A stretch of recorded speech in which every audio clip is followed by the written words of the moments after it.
Тесната разлика меѓу претседателските кандидати ќе ги мотивира гласачите во вториот изборен круг во кој се влегува со 0 гласови, оценуваат аналитичарите. Изборите овој пат ќе бидат максимално искористени за мерење на силите на терен меѓу ВМРО-ДПМН и СДСМ, одредувајќи ги правците за натамошно делување.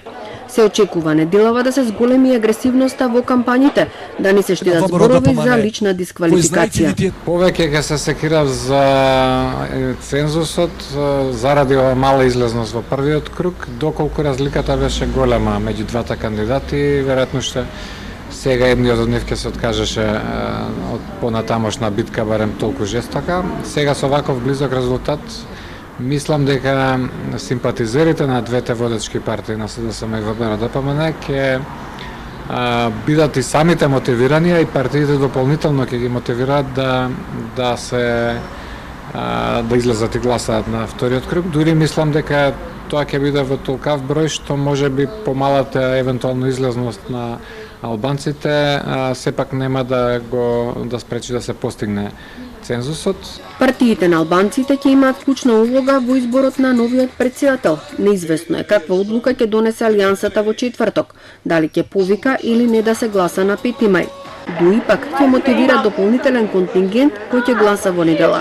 Дуи колку да изгледа дека не учествува, мислам дека ќе се стреми да докаже дека е главен во албанскиот блок. Тоа ќе значи видливо да има 80.000 гласови, повеќе од 80.000 гласови на контото на Пендаровски во вториот круг, недвосмислено доаѓаат од етнички албанци.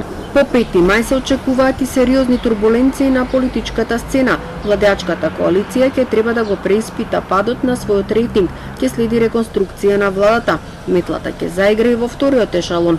Голем број ќе ги напуштат директорските фотели. Одговорност ќе се бара и од партиските функционери. Во зависност од изборниот резултат, не е исклучена можноста ВМРО-ДПМН да инсистира на предвремени парламентарни избори.